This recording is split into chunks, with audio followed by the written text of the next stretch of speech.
Phoenix is a lander that's going to the North Polar Highlands of Mars to look for evidence of habitable zones, places where life might have existed in the past.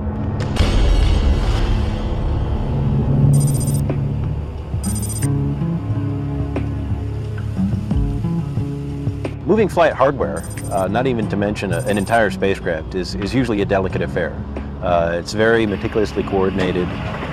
There's, arranging a police escort at 3 in the morning on a Monday morning, and all the state and local authorities that need to know about something like that, and all the paperwork that's required to essentially close down a section of the highway for a period of time. There's a whole analysis process that goes along with making sure that the spacecraft on the back of a truck, on a flatbed trailer, in the box that it is in, isn't going to be exposed to any environment that it's not rated for.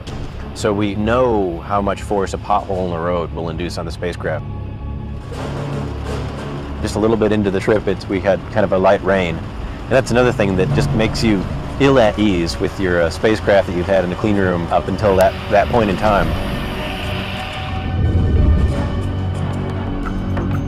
We have to fly a spacecraft on a plane all the way from one side of the country to the other.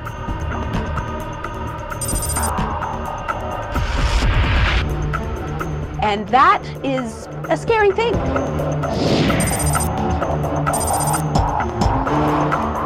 And you kind of look at the box and you look at the aircraft and you wonder, is it going to fit in there?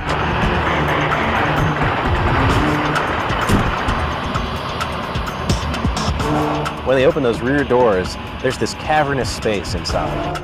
Even as big as it is, this box just barely fits inside of it.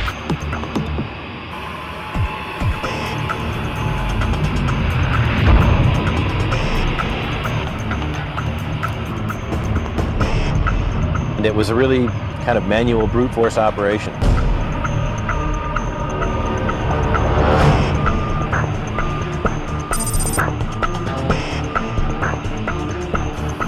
It looks just like we're loading a box onto a plane. Inside this box is such an enormous treasure. This is something that these hundreds and hundreds of people have worked on to make it all come together. We've got Air Force pilots, most trustworthy people. They are flying this spacecraft from Denver to Cape Canaveral. And we trust these pilots, but we still worry.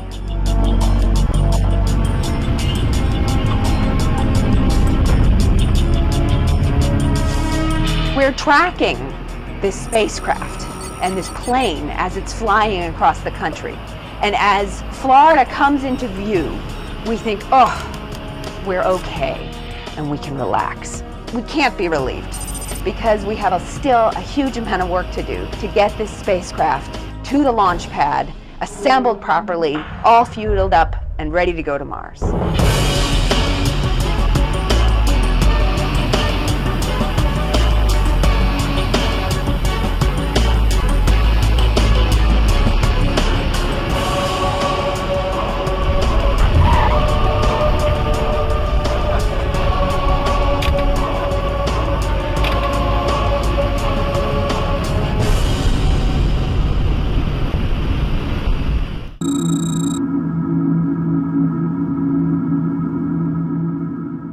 Phoenix is a lander that's going to the North Polar Highlands of Mars to look for evidence of habitable zones, places where life might have existed in the past. We're going to be repeating a number of tests that we did back in Denver, both to fully check out the spacecraft after the shipment, as well as take on some minor updates to the software that we've been testing with overall. Once we get out into June, then we've got a month that we'll be installing the ordnance and explosives onto the spacecraft that it needs to both separate itself and deploy the parachute. This phase of the mission is basically the final checkouts and closeouts of the vehicle in preparation to make it to the third stage and to transport it out to the pad and get it stacked on the rocket and, of course, get it launched. The most challenging part is as you get closer and closer to the end, there's less and less room to recover if something doesn't go right. So it's really just managing things and being on top of every little item, because there's a point there where you can't recover, and you don't want to get to that point. The biggest challenge this week is actually not the launch window per se, because it's an early morning launch, but we are in our peak afternoon thunderstorm time of the year. So the biggest challenges are the propellant loading that has taken place on the pad over the last couple of days, and it's been canceled because of the thunderstorms.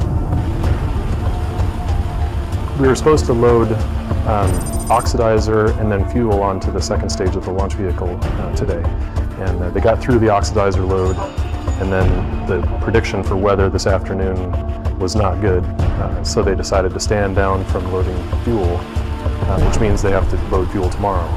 And because of that, we'll likely slip the spacecraft launch from what was planned to be Friday morning to Saturday morning.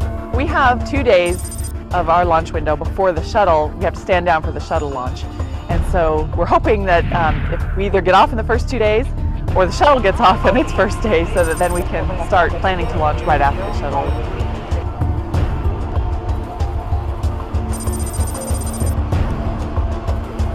7, 6, 5, 4. Main engine start. 2, 1, 0, and liftoff of the Delta II rocket with Phoenix, a distant science outpost seeking clues of the evolution at the polar region of Mars.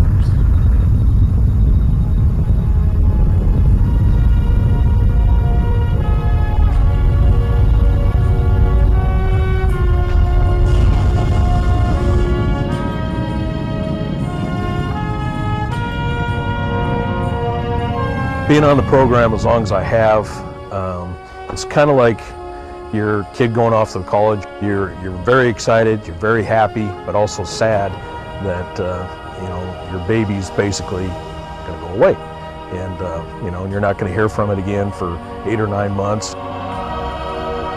There's a lot of joy, a lot of sadness, a lot of nervousness, but that's part of the job, and we all deal with it different ways.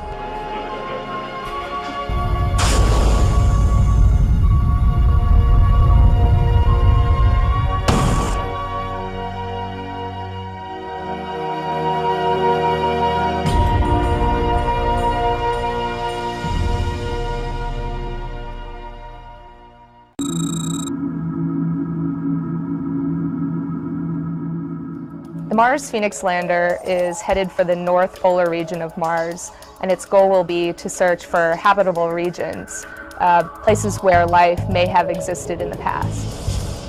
The phase that we're in now is called cruise, which sounds really easy and laid back, although it's actually a very busy time for the spacecraft teams. We're busy making sure the systems of the spacecraft are working as they should. The teams are busily preparing for the science that's going to occur after landing. And the navigation team is getting ready to make sure that the spacecraft actually gets to its target on Mars. It's very similar to the sport of archery. In archery, you have the archer who's standing some distance away from the target, and that person's job is to make sure that the arrow hits the target. An archer will have to draw back the bow with a certain amount of force. Secondly, the archer has to make sure that he aims the arrow at a certain angle, and then that arrow actually has to traverse the correct amount of distance so that it hits the target. These 3 things have to come together just right.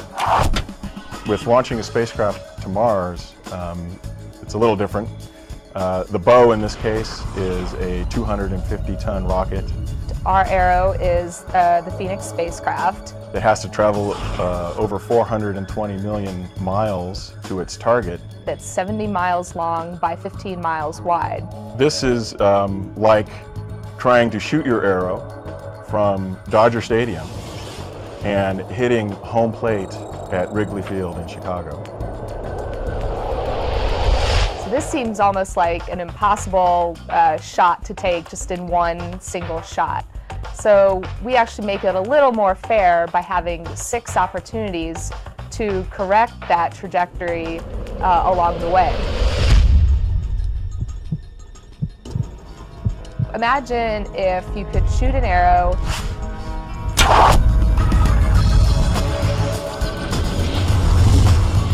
stop it in its path,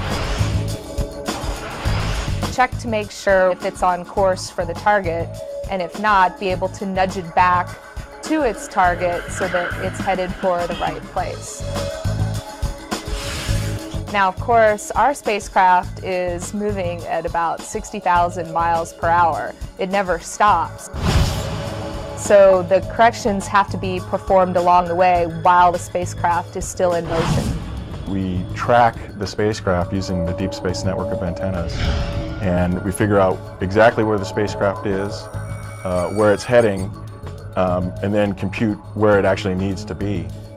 We develop commands to fire the thrusters on board the spacecraft to make any corrections that we need to make. 22 hours prior to entry, we have one last chance to make a fine-tuning of where we're going to land. The arrow hitting a target is a decent analogy for what the navigation team does. But in reality, it's a lot more complicated than that. Earth and Mars are rotating around the sun at various speeds in constant motion. The spacecraft itself is moving very fast across the solar system. It's trying to hit a moving target, and that target is also spinning on its axis. And we have to keep all of these things in mind while we're attempting to hit this target. It's pretty challenging, all these things that you have to take into account and actually get done during this so-called cruise phase, where it's not laid back at all by any means.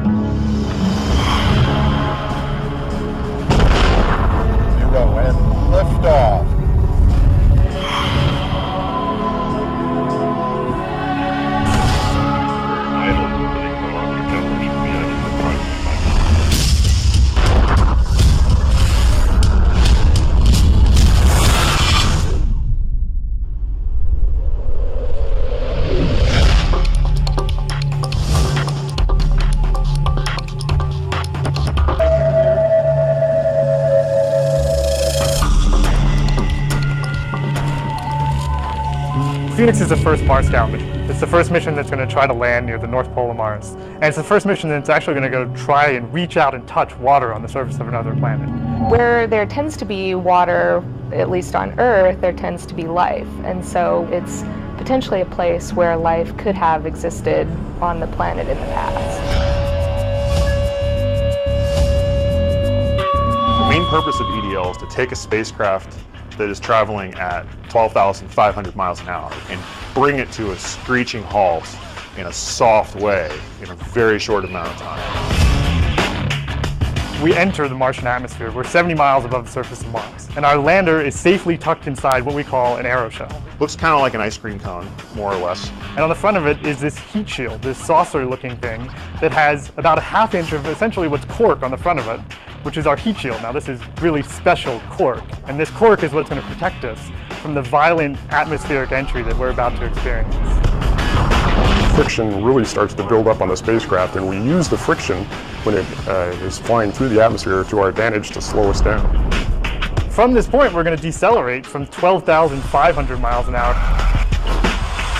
down to 900 miles an hour. The outside can get almost as hot as the surface of the sun. The temperature of the heat shield will reach 2,600 degrees Fahrenheit. But the inside doesn't get very hot. It probably gets about room temperature. There is this window of opportunity within which we can deploy the parachute. If you fire the chute too early, the parachute itself could fail. The fabric and the stitching could just pull apart. And that would be bad.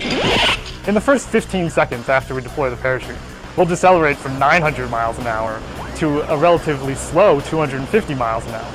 We no longer need the heat shield to protect us from the force of atmospheric entry, so we jettison the heat shield, exposing for the first time our lander to the atmosphere of Mars. After the heat shield has been jettisoned and the legs are deployed, the next step is to have the radar system begin to detect how far Phoenix really is from the ground. we've lost 99% of our entry velocity.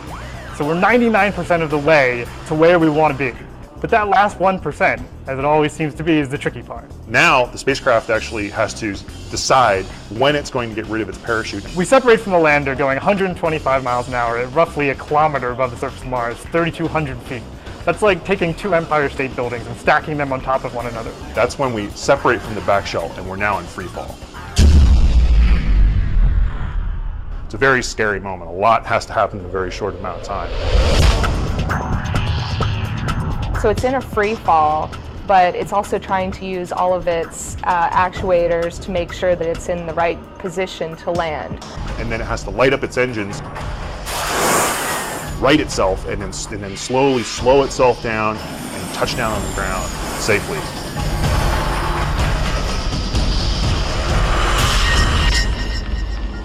Earth and Mars are so far apart that it takes over 10 minutes for a signal from Mars to get to Earth. And EDL itself is all over in a matter of 7 minutes. So by the time we even hear from the lander that EDL has started, it'll already be over. We have to build large amounts of autonomy into the spacecraft so that it can land itself safely. EDL is this immense technically challenging problem. It's about getting a spacecraft that's hurtling through deep space and using all this bag of tricks to somehow figure out how to get it down to the surface of Mars at 0 miles an hour. It's this immensely exciting and challenging problem.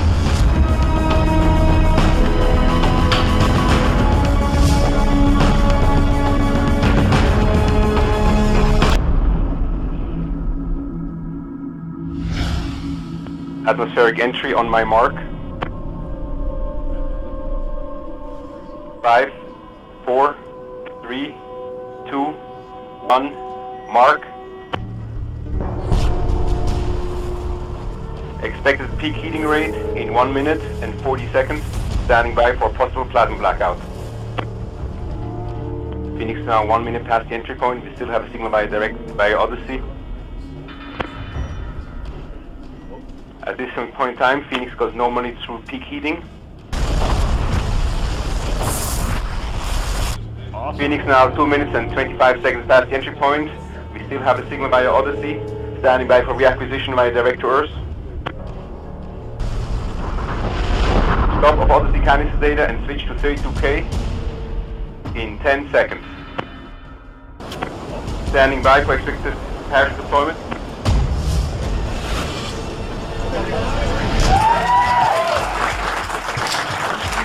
Parachute deployment trigger detected. Heat shield trigger detected. Ground relative velocity 90 meters per second.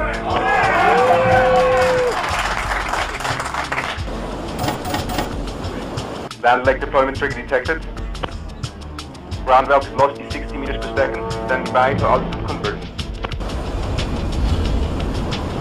At this point in time, Phoenix will have normally reached altitude convergence. We're standing by for confirmation via telemetry.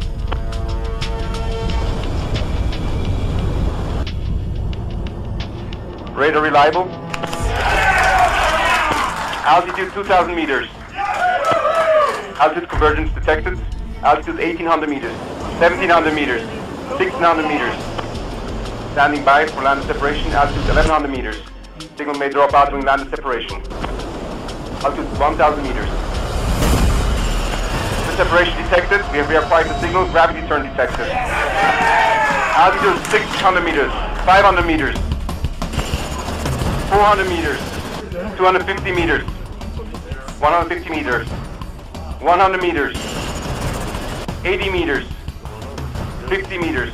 Come on.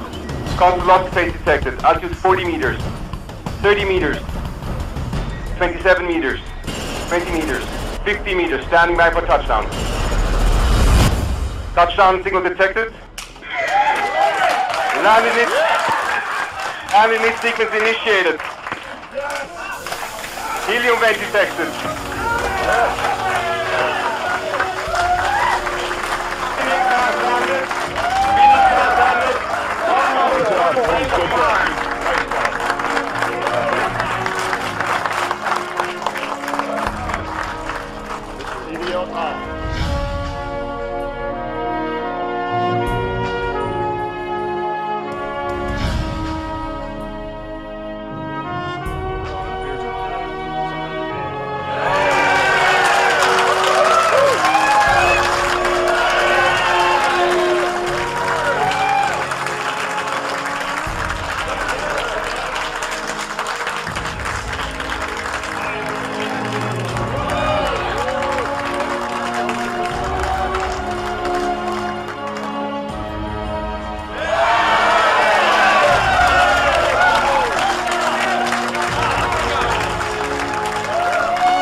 One of the most challenging aspects of this mission happens before we even land, and it's picking the right landing site for the mission. We want to study the habitability of Mars. We want to really figure out if it was ever capable of supporting life. And the way we do that is to really follow the evidence of water on Mars.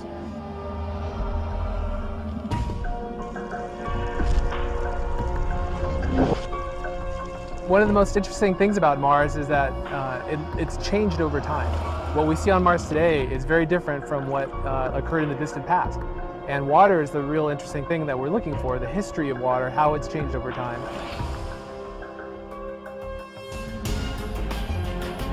One of the biggest challenges to studying habitability on Mars, which is the goal of the Curiosity rover mission, is to try to follow that signature of water. Where was the water? How long was it there?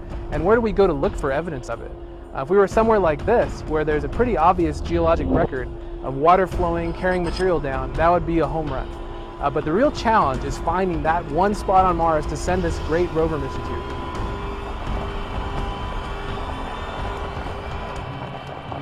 We have 4 wonderful landing sites, all very different in character. And the real challenge for us as scientists is to come to a consensus on which one of those sites offers the best chance of fulfilling the goals of the mission. There's a place on Mars called Mawrth Vallis, which has the brightest mineral signature of clay minerals on Mars. And these clay minerals are known to form in the presence of water and neutral pH water, not acidic, not too basic, just the kind of water that would be friendly to life.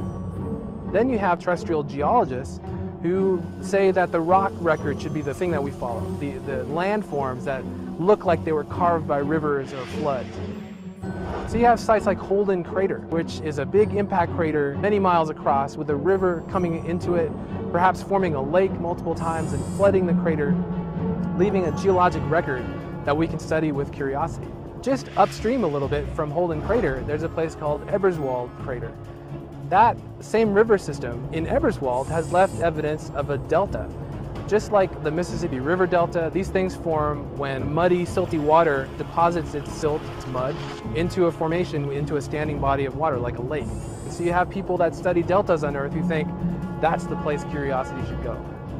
The final site is the best place on Mars if you want to just study layered materials. So why do we like layered materials? Because just like this outcrop behind me, they give a record of time, of how things change over time. By studying different layers, you can rebuild the geologic history of Mars. So there's a place called Gale Crater, which has a 3-mile stack of layered rocks. Now we don't exactly know how those layers formed, and the mineralogical evidence isn't as strong as other sites, but people who just think layers are the thing to study really love Gale. So you have these 4 different sites and these 4 different groups and very passionate arguments back and forth to try to really narrow in on what is the one site to send the Curiosity rover.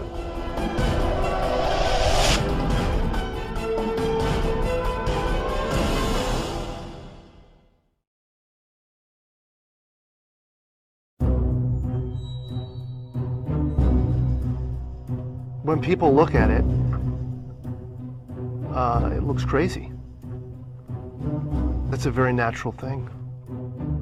Sometimes when we look at it, it looks crazy. It is the result of reasoned engineering thought, but it still looks crazy. From the top of the atmosphere down to the surface, it takes us 7 minutes. It takes 14 minutes or so for the signal from the spacecraft to make it to Earth. That's how far Mars is away from us. So when we first get word that we've touched the top of the atmosphere, the vehicle has been alive or dead on the surface for at least 7 minutes.